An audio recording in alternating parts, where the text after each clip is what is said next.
Good afternoon, everyone. I'm Dr. Gary Small, Director of the UCLA Longevity Center, and I want to welcome you to our webinar this afternoon or this evening if you're tuning in from back east.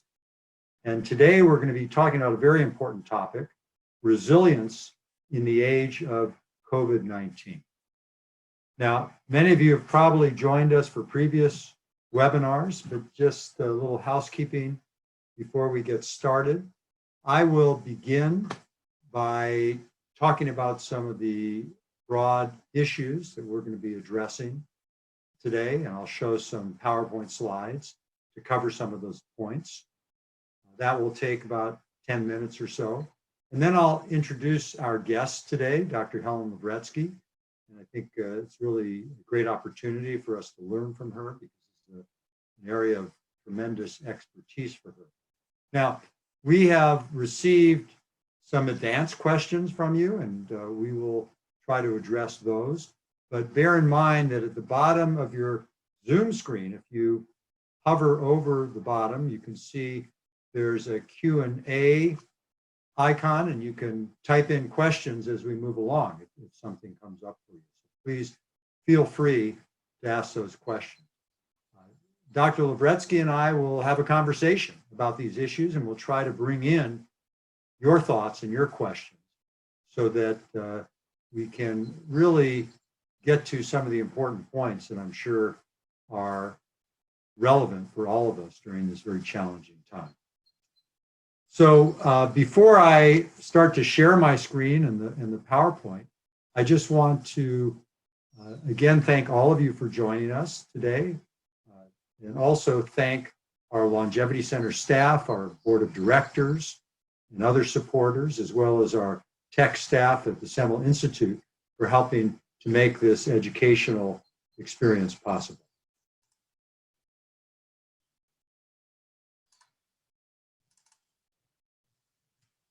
So let's get started with this topic, resilience in the age of COVID-19.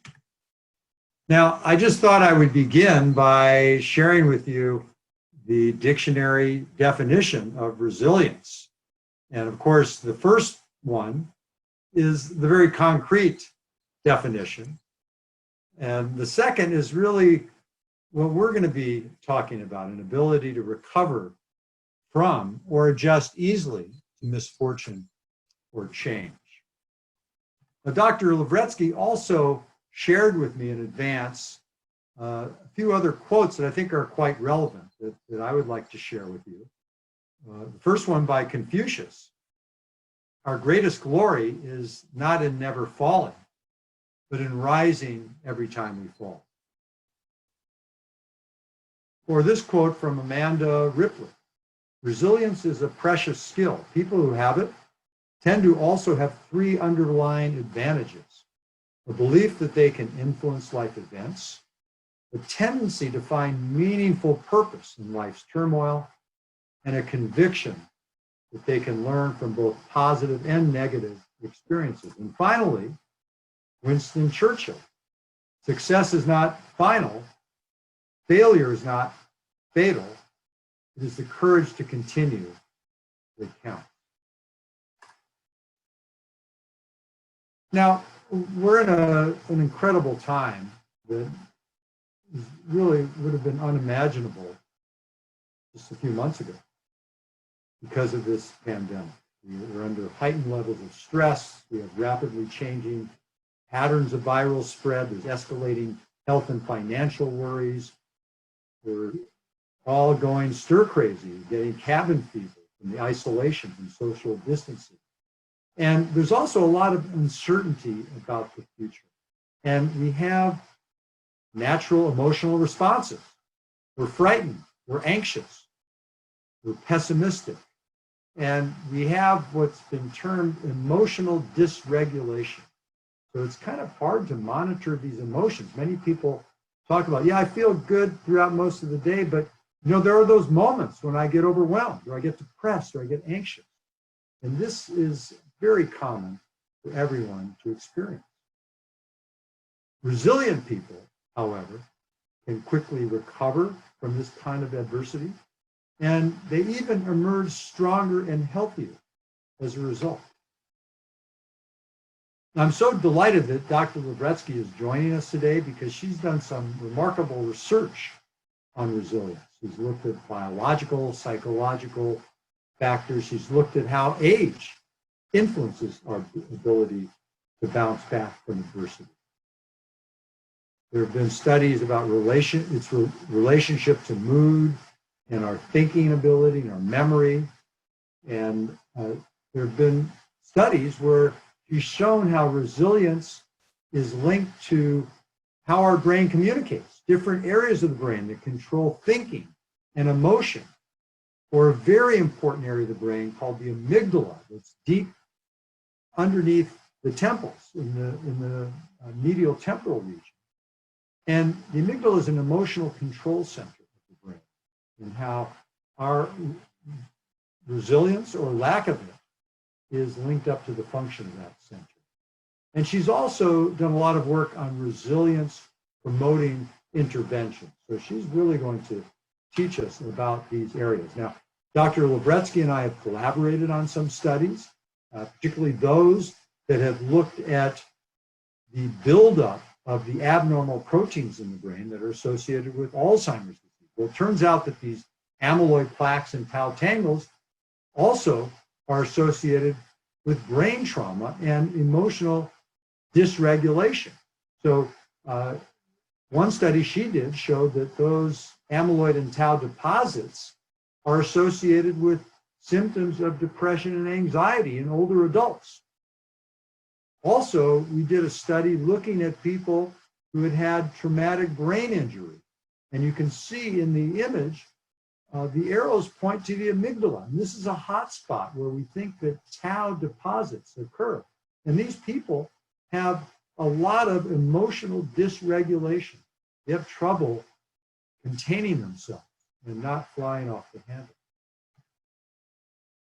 Dr. Lavretsky also shared with me this image that shows a model of stress and health. And you see the brain there represents perceived stress from threat, helplessness, and so forth. And there are a lot of things that can lead to problems and dysregulation. There are environmental stressors. You can be stressed out at home, at work, in the neighborhood. And certainly all of us are undergoing this right now in this pandemic crisis.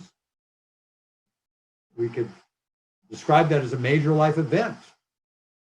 Other stressors can be trauma and abuse. And these perceived stressors lead to a behavioral response, the flight or fight response that we can talk about as we get into the discussion. We can modulate that through diets, and we can make it worse from smoking or excess drinking or lack of exercise. And all this leads into a physiological response. And how we respond to these things, we have individual differences. We all have a different level of risk tolerance, for example, or a genetic risk, or we have personality traits that make it easier for us to respond or not. And that physiological response can lead to what neuroscientists often call an allostatic load, which is basically the wear and tear on our body that accumulates from repetitive or chronic stress. Now, before I introduce Dr. Lavretsky, I just want to remind you, if you want more information, you can always go to the UCLA Longevity Center website. You can go to one of Dr. Lavretsky's website, her Late Life Mood, Stress, and Wellness Research Program. And if you can't jot down the names of these websites, you can just Google us. In fact, we've shown in some of our earlier studies that just searching online can be a form of mental exercise, so that's all good. And also Dr. Lavretsky's Integrative Psychiatry Clinic website. So now, also, before I introduce her, I just want to plug her wonderful book, Resilience in Aging, Research and Practice. Not only goes into more depth a lot of the concepts that we're going to be talking about today, but also a lot of practical approaches that I think are helpful, not just for scientists, but also for the general public. So I think it's really a great read, and I highly recommend it. So without further ado, I'd like to introduce Dr. Lavretsky. She's a professor of psychiatry and biobehavioral sciences at the UCLA Semel Institute, where she directs the late life mood, stress, and wellness research program, as well as our new integrative psychiatry clinic. She's a geriatric and integrative psychiatrist with federally funded research in novel treatments for resilience in geriatric depression and mild cognitive impairment. And she uses mind-body medicine in her approaches. Her current research focuses on psychopharmacologic treatment of geriatric depression and mild cognitive impairment, as well as the use of Tai Chi and yoga for treatment and prevention of late life mood and cognitive disorders. So without further ado, welcome, yes. Dr. Lavretsky. Thank you so much for joining us. And just to begin, you may want to respond to some of what I just shared with our audience. Yes, thank you for inviting me, and thank you. I'm looking forward to our discussion. First of all, how do you achieve a resilient state? I would say that getting out of fear would be utmost important, because we're so fearful of the COVID and not knowing what to do, how to do. Nobody really does know what to do and how to do, and who needs to do that. But also there's a fear of financial fallout. Many are going through financial hardship, but it's impossible to make rational decisions for yourself and for your families when you're fearful. Besides, fear really inhibits your immune system, which is not good, especially in a pandemic situation like we're facing. So rebalancing yourself, centering yourself, using all of the techniques that are palatable to you is very important. How do you achieve a state of balance? First of all, you accept the fact that you cannot control the situation. And that's the first step in the 12-step programs, where you first acknowledge that there's nothing you can do.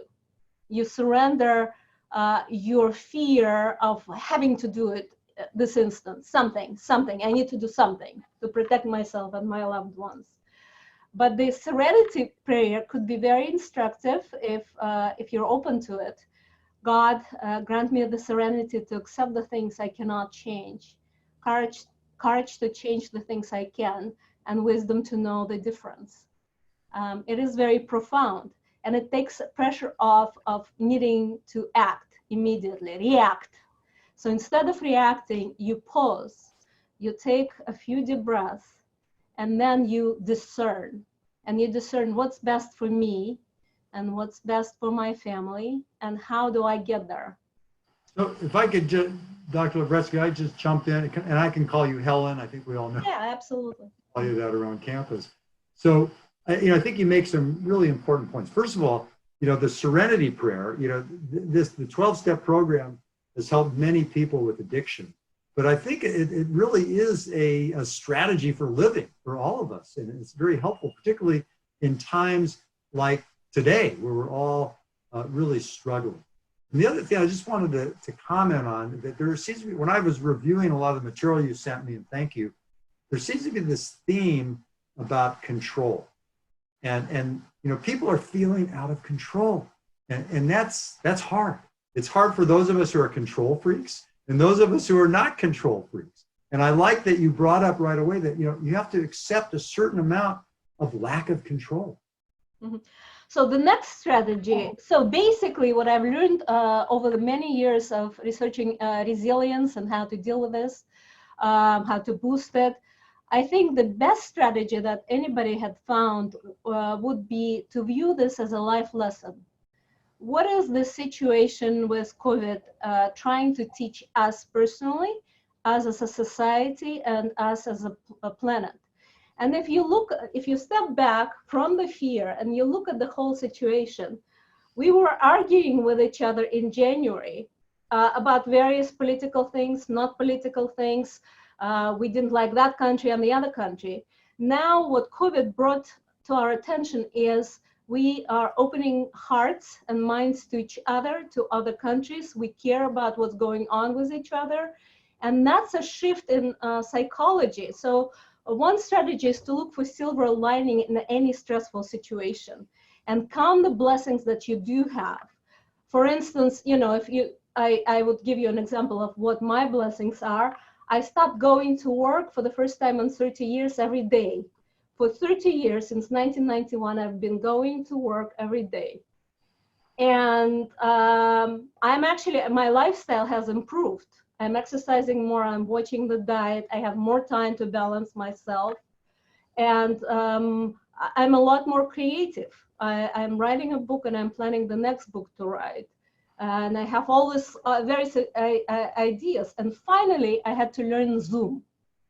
So, and so it took some doing, but, COVID being here, I'm finally, I was able and pressed to learn Zoom. How about yourself? I have to say, I've had similar experiences. I mean, I have to say that I'm in better shape than I was before this all started, because I take my morning walks very seriously. And, part of that is it gets those endorphins in my brain. So it lifts my mood. It gets my thinking clearer, sleeping better at night as a result. And I'm also, I like laying down the gratitude. I think that's another strategy you talk about because, we talk, and I'm going to complain a little bit at the end of this comment, by the way, which is, you can't take that from me.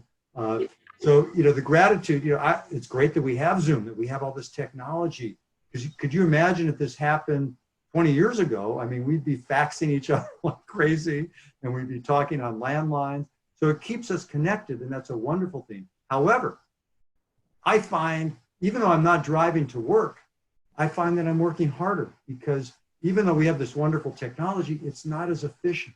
I mean, you run into somebody on campus or in the office, and you can solve problems very quickly. Here, we're going back and forth with the texting and the emailing. So, I mean, help me, Dr. Lavretsky.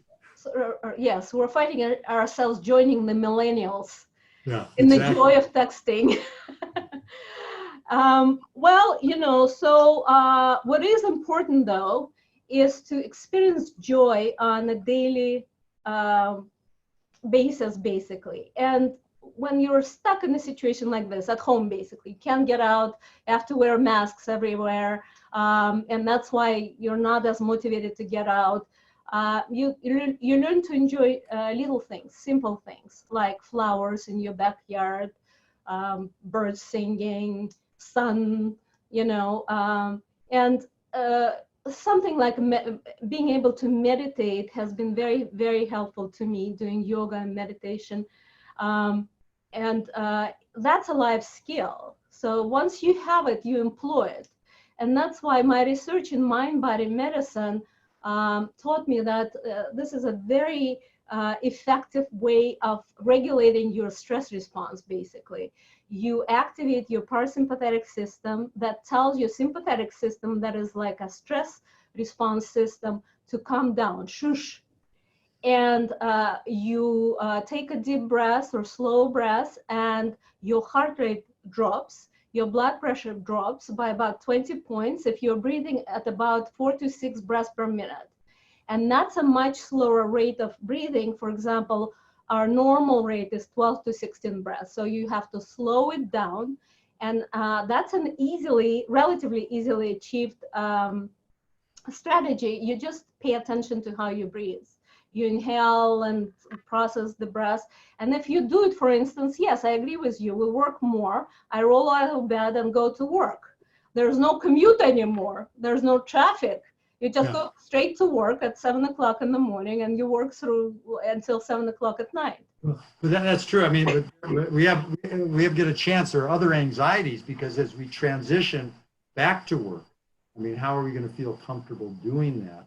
And I think that's a big challenge. But I think what's interesting, you made a couple comments, and I think this could motivate people to really pay attention during this age of COVID-19, and that is the kinds of strategies, mind-body interventions that you've been studying in a very careful scientific way. I mean, Helen or Dr. Lavretsky has got, actually, I can just brag about you for a moment. She actually got 3 major national awards from important groups, the American Psychiatric Association, American College of Psychiatrists, and so forth, because of the profound work that she's doing, the science, where she looks at these approaches that many Western doctors might poo-poo and think, oh, there's nothing to this, and shown that they really have physiological effects, that meditation or Tai Chi can actually rewire your brain.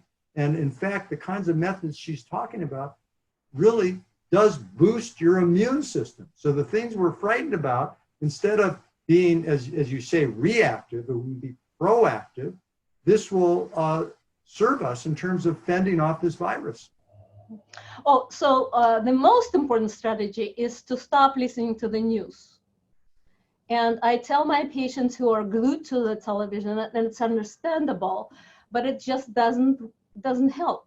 Doesn't help you cope or develop any effective strategies of what the next thing you would do. Okay. So let me comment here, because I agree, but I disagree a little bit. Because, and just my own experience, I've become a news junkie. So I need a 12-step program to stop the news. But you know what I did? It was causing stress.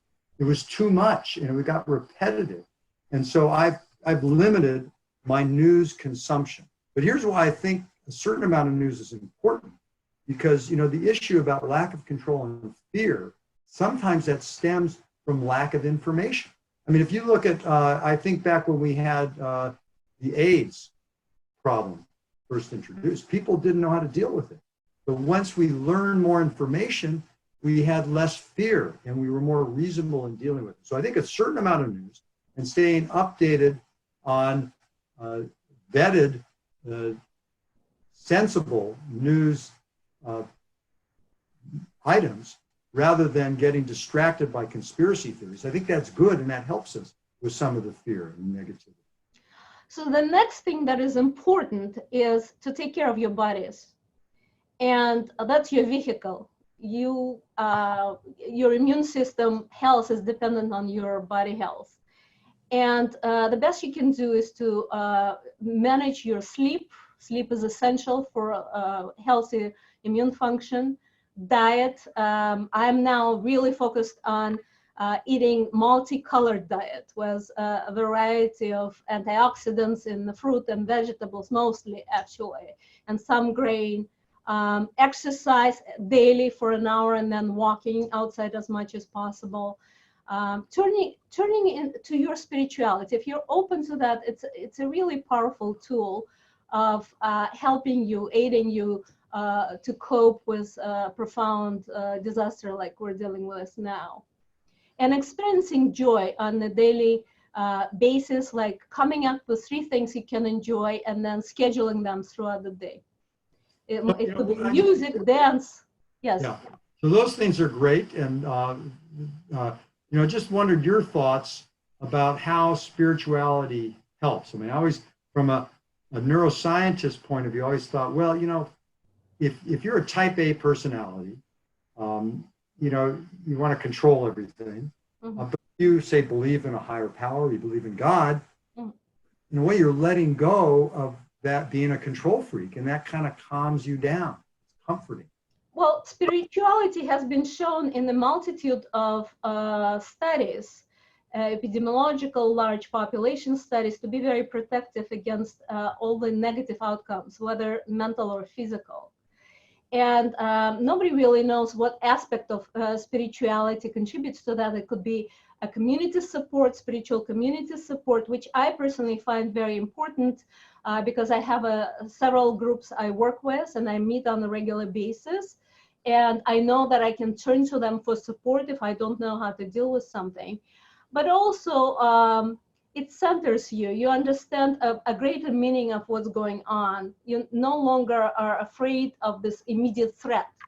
You think about, what does it mean in my life? You go into spiritual meaning of things. You sort of step back and you no longer respond like a knee-jerk reaction of fear. So it's sort of a wisdom tool, Sure. coming to some kind of wisdom point. And also there, the sense of community, I think, is very important. There was a study a number of years ago that found that people who attended a house of worship more frequently had a 7-year greater life expectancy.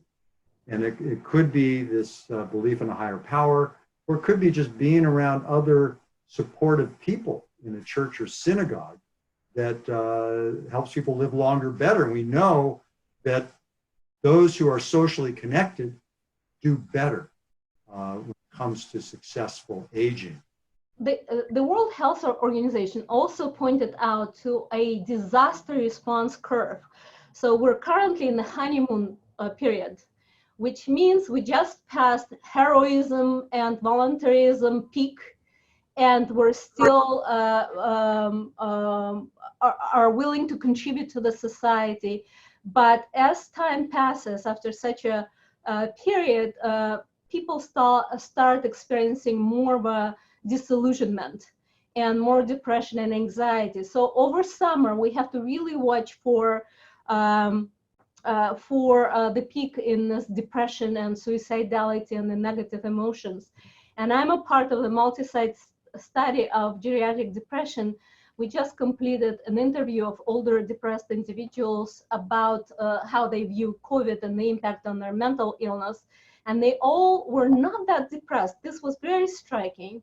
The one thing that also is remarkable about aging, it actually protects you from depression and negative emotionality, because older people have been shown to have a positive bias. They only pay attention to positive things, not negative things. But then it can be broken if the stress remains too much, too long. Anybody can become more depressed and withdrawn. So it's something to really watch for and follow up. And so myself and my colleagues will be following this phenomenon. So, I wanted to, talk a little bit about aging and special issues there. We've talked before about, older people are at higher risk for greater physical problems if they contract the virus. But we had a few questions that came in before the webinar, and this one I thought was interesting. I'll give you my take on the answer, and I'd be curious about yours. And this is about the seniors in the job market. We're all concerned about unemployment, and this individual said, realistically, should seniors expect to go to the back of the line for new job openings, given their statistical risk of catching the virus?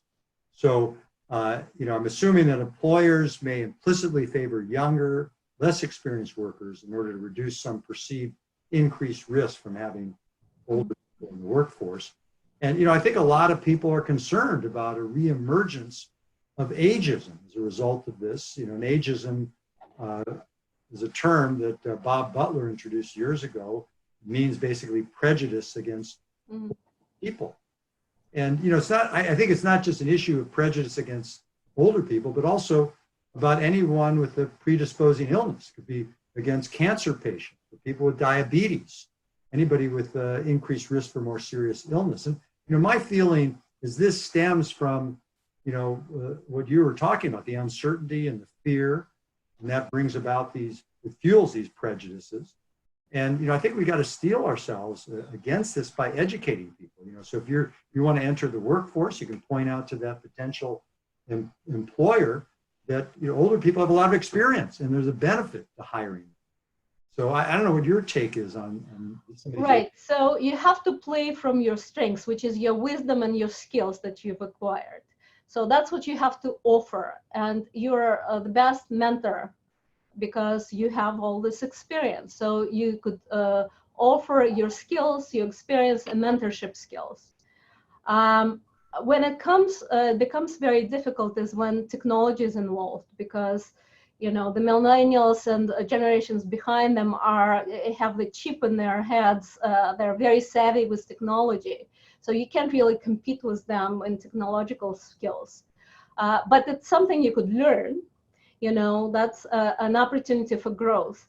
I experienced something like this during financial fallout 2008, 2011. I was conducting a study of Tai Chi then for older adults. And all of the depressed real estate agents 60 plus in Los Angeles area were participating in that study. And I learned quite a bit about this fear of losing the job, actually facing the job loss, and then what strategies do you develop to gain back employment. And to my surprise, some were very flexible. So I would call for people to be open-minded and flexible about their skills, what they have to offer, but also what can they learn and how can they pose themselves for better employment.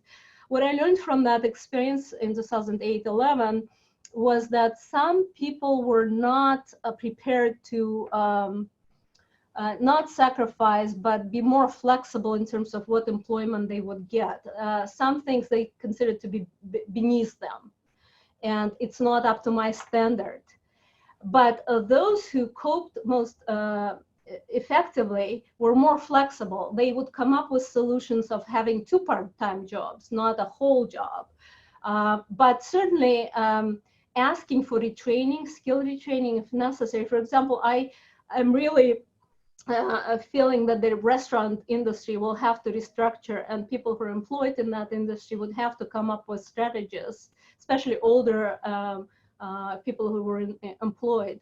And it might include some technological retraining, and it would take months to a year to 2 years, but it really depends on your flexibility and ability to accept new challenges. Yeah. While we were talking about spirituality, someone wrote in a question, and I'd be curious about your response to this. At this challenging time that I need my time of worship, it's closed. Substitute. I know. Yes, the federal government is threatening California with lawsuits over it, because it's not even in phase 3 of opening up. And the federal government is worried about it. And so lawsuits are coming. But, I don't go to a place of worship either, but it's my spiritual community. And here what comes is this technology. We're now more together than we're physically apart. There's technological advancement now with all sorts of apps, meditation and spiritual apps. There's FaceTime, there's Zoom, and you meet with your friends and you feel close together. My spiritual community is actually in all time zones on Earth, on the planet Earth. So we decide on the time of meeting, could be 3 o'clock in the morning for me, but we decide on the time of the meeting, and it happens just because we care to meet, we care to discuss all these issues with each other. We have another question, about dealing with stress, and I'm curious on your take on it. One person felt that, what's important is having a sense of purpose, mm-hmm. and also having confidence.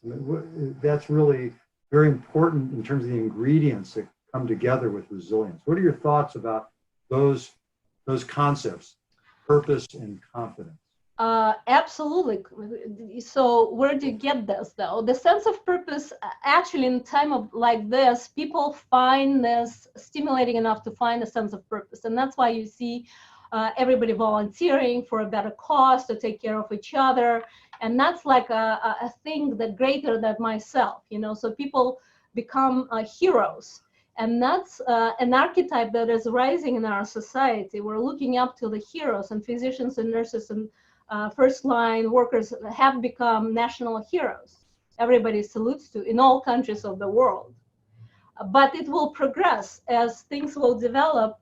Some entrepreneurs might become heroes, because they would develop new technology, or vaccine makers, would be heroes. So this is somebody to look up to. And the confidence, where do you draw confidence? In your own mastery. Once you accept that you create your reality, your universe, your life, you accept this confidence of being a creator and master of your life. This whole situation, we're so concerned about immunity and the virus. In a way, and I know there's been a term bandied about psychological immunity. And so, when we get confidence, when we conquer these adversities, and this is really what resilience is about. It's analogous to what happens when you're exposed to a virus. You get biological immunity. I mean, what are your thoughts about that? I mean, that people can prevail over adversity. Doesn't it boost their resilience? You discover your purpose, you become more confident. The positive feelings, optimism, are associated with better health outcomes. I shared with you one of the papers I've been working on that looks at pessimism versus optimism, negative versus positive thinking and emotions affecting cardiovascular health and immune system. And universally, negative thinking, pessimism especially, is associated with worse health outcomes. And so I would call on everybody to develop a strategy, and it's personal strategy, individual strategy, whatever is palatable to you. And you could start with 3 things to be grateful for a day, to start with. To develop this ability to think positively and see silver lining and be more optimistic about your own ability to control your life. And it could be day by day. None of us has crystal ball. We don't know what's going to happen in July. But it's day by day. Today, I will master my universe, my life. And having a program, having a schedule, and improved lifestyle in my choices. So you could exercise choices in healthier living and your diet and your exercise. That's your choice, and you could exercise it and gain confidence from it. Those are very helpful, practical suggestions. And that brings me to another question. And this is very practical. I'm sure you have some thoughts about this as the director of the Integrative Psychiatry Clinic. And that is, do you have suggestions for better sleep? Yes, it's a very common problem. And my preference is to not to use drugs or even supplements, only if absolutely needed. But creating a space, and it's known from research that just improved sleep behavior around, don't watch the news within 2 to 4 hours before sleep. Having a routine around sleep time, having a dark space, no television in the bedroom, having some hot baths with, bath salts, aromatherapy, candlelight, calming routine that you repeat over and over again that puts you in the mood to sleep. And not stimulate yourself with exercise, arguments, or news. So something pleasant, read a book, but not, another thing, exposure to computer screen right before sleep could be really detrimental to melatonin production. So stopping blue light screen exposure about 2 to 3 hours before sleep is also important.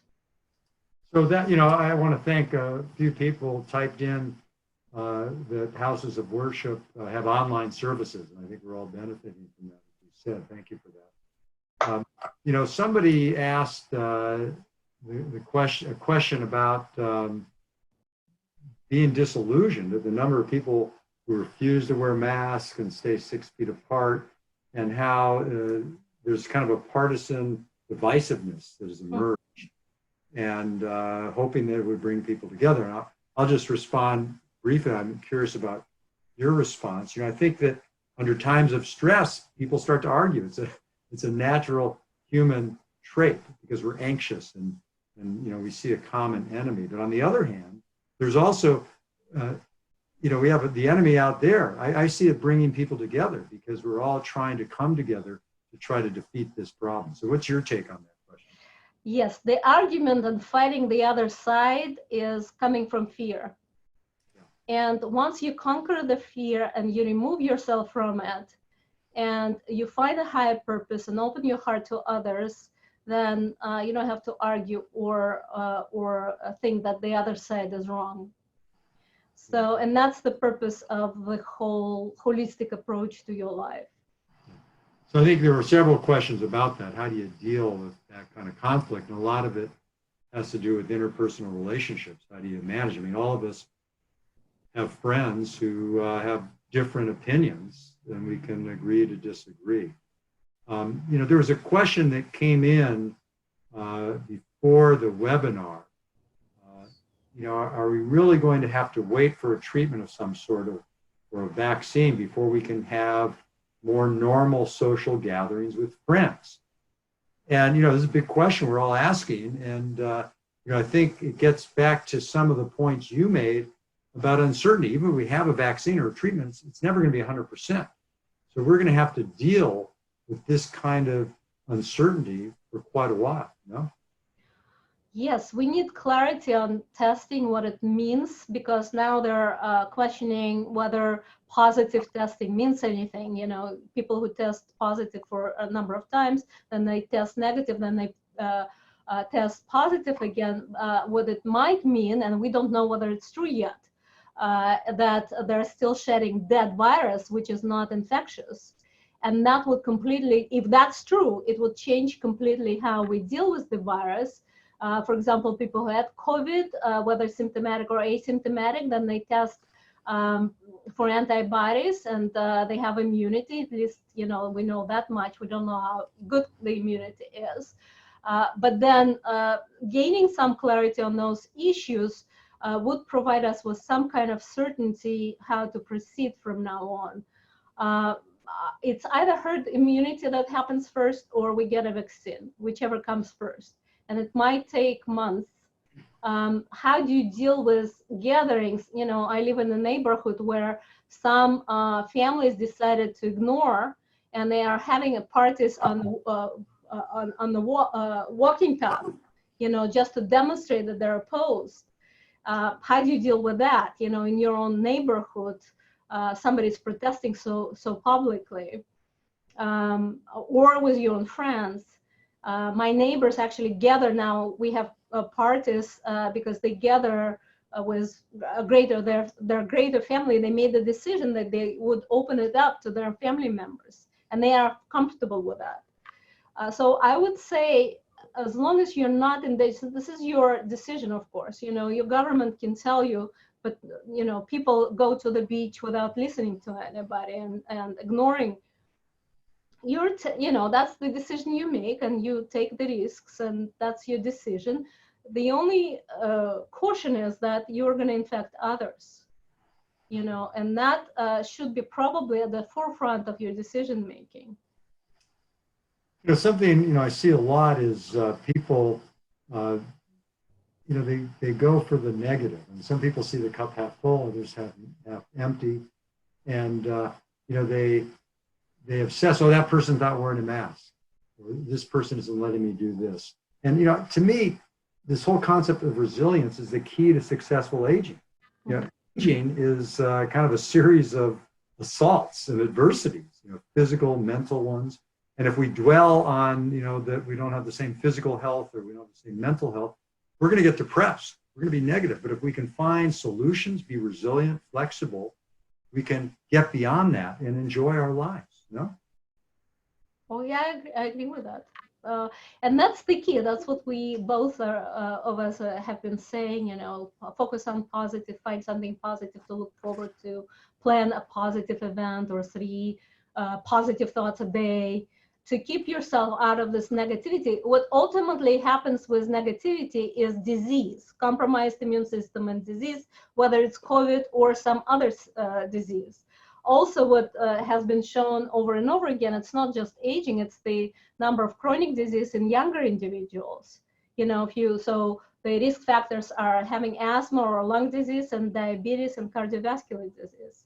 That makes you more susceptible. So it's in your best interest to keep yourself out of trouble being positive. You know. So here's a question hot off the press. All your suggestions for dealing with stress are excellent. However, if one is resistant, how can you get yourself to do them? To make somebody else to be more mindful or more positive? Well, I think it could go, you know, it's a little ambiguous. It could be, you know, how do you convince yourself to do it? How do you convince others? I think this is, you know, look, we're psychiatrists, and I think we struggle with this. How do you help people to change? It's not so easy. Unless you want to change, nobody wants to change. I mean, you can't do it to somebody else. You could start with yourself.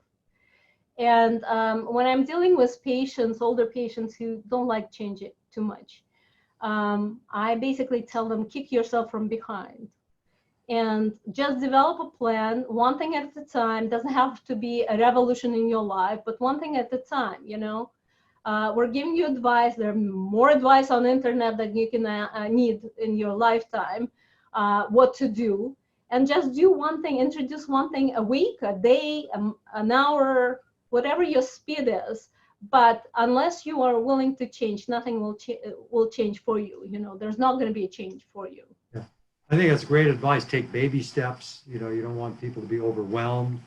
And also what we're doing today to educate people. I mean, you know, if people realize if they could live a more resilient life, they're going to actually be better protected against this virus and have less. No, but you know, so why don't we try as a group? Why don't you close your eyes and feel grief? Just in your heart, feel the heaviness of grief. And now close your eyes, keep your eyes closed, and think about joy. What brings you joy? One thing that brings you joy. So do you feel the difference in how you feel? I mean, it's just a matter of how you feel every day. Do you want to feel bad or you want to feel good?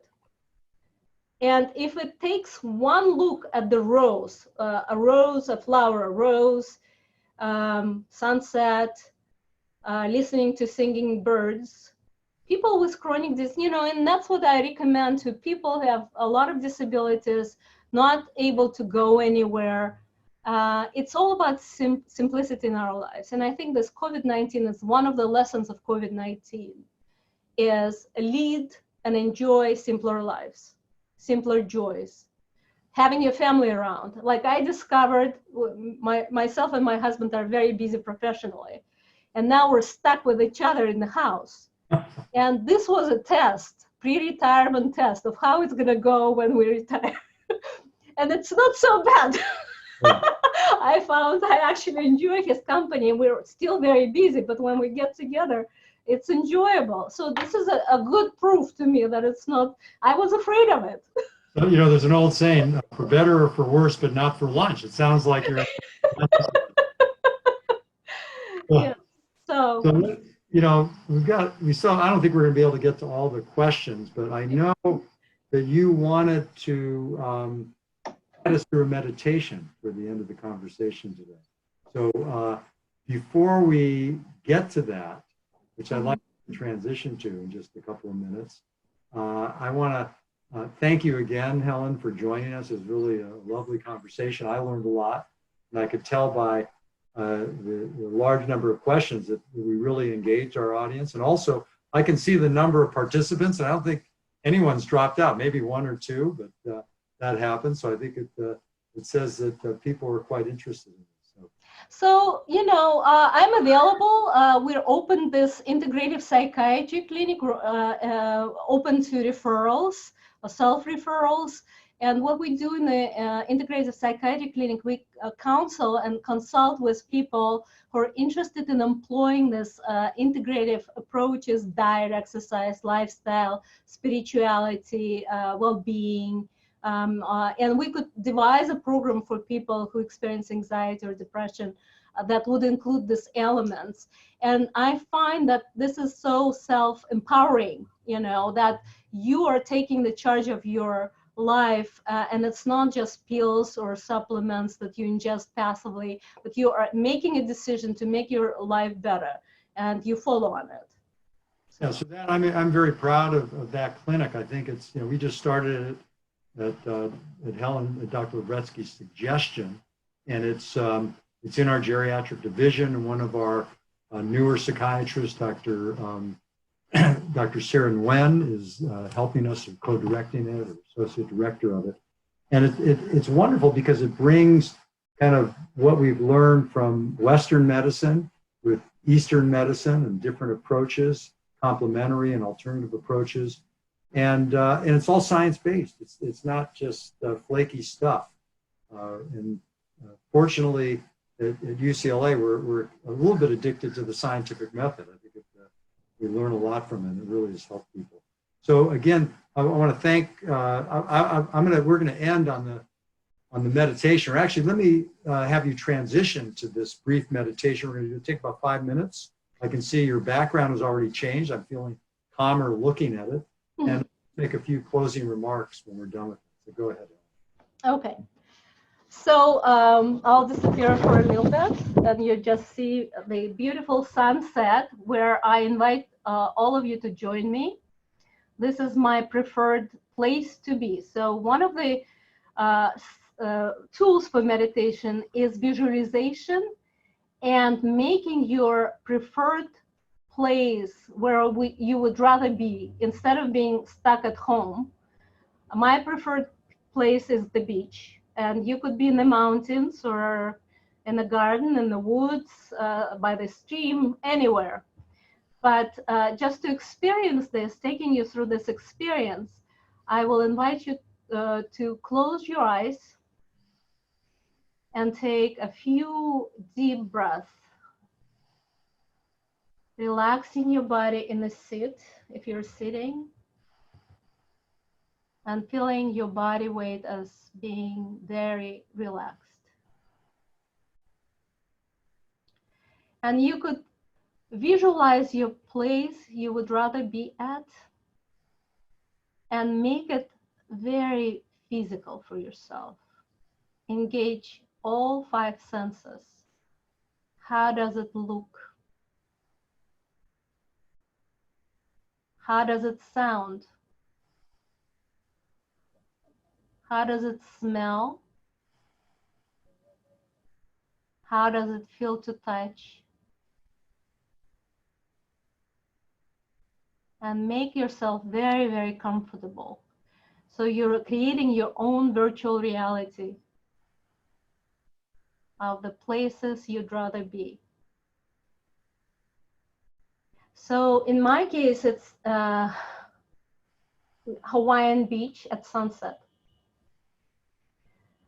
You feel the light of the sun that is setting down and the warmth on your cheek. You feel the breeze from the ocean. You hear the waves of the ocean. You feel moisture from the ocean. If you're sitting on the sand, you feel how sand touches your body, your feet.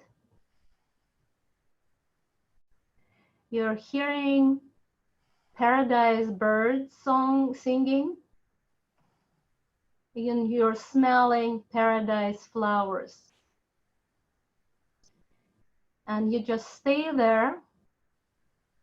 Take a few deep breaths. You're slowing your breath along with enjoying the picture that you created for yourself and the environment. And you connect to the sun, and you draw golden light from the sun to the star, golden star just above your head. You're drawing this golden nectar, golden energy to the star above your head. And then your skull becomes a chalice. And you drop this liquid nectar, golden liquid nectar, in every cell of your brain. Fill it up with golden liquid nectar. Every cell, from the back forward, all infused with golden light.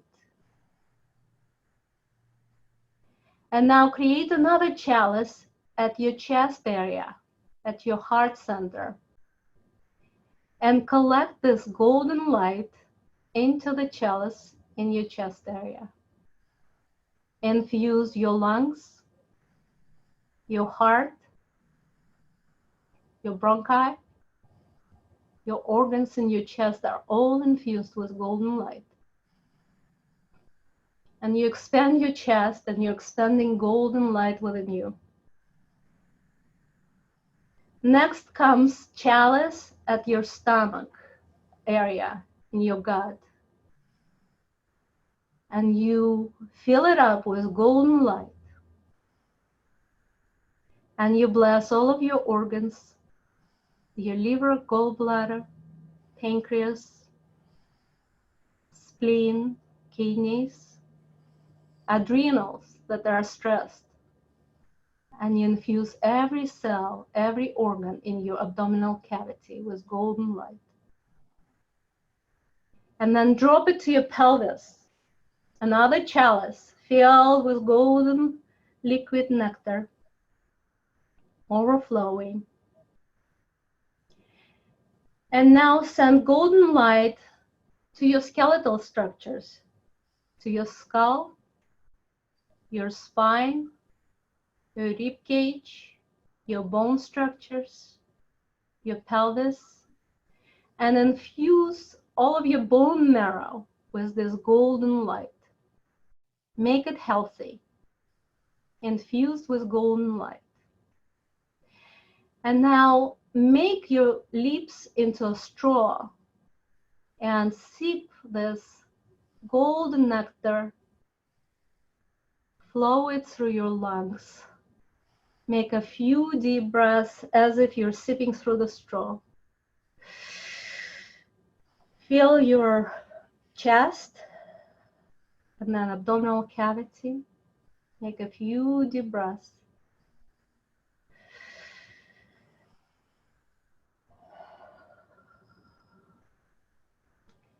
And now bring your attention to the chest area.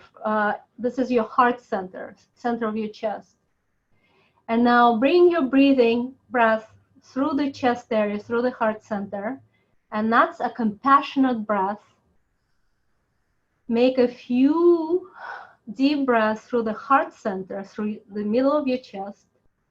And send compassionate prayer for yourself, to yourself.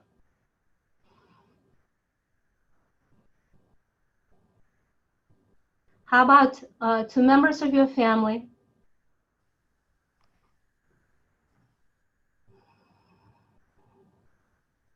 To your projects and your jobs?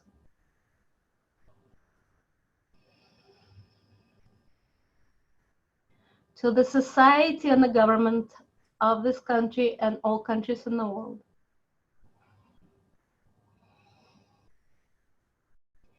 And finally, to the participants of this webinar. And thank you very much. Helen, thank you. That was wonderful. What a great way to finish. That was a delightful conversation. I really appreciated your presence. You almost hypnotized me. I know the relaxation response is very similar to meditation. Thank you. There were some questions. How do we get to the clinic and so forth? You can, if you just go to the UCLA Longevity Center website, or if you search Dr. Lavretsky online, you'll come to us. You'll be able to find us and connect with us. You can always call us. We're online. Thank you for joining us, the audience. Tune in again June 3rd in 2 weeks. I'll be talking with Dr. Karen Miller, and we'll talk about how to keep our minds sharp during this very difficult time. So that's all for now, and see you next time. Thank you.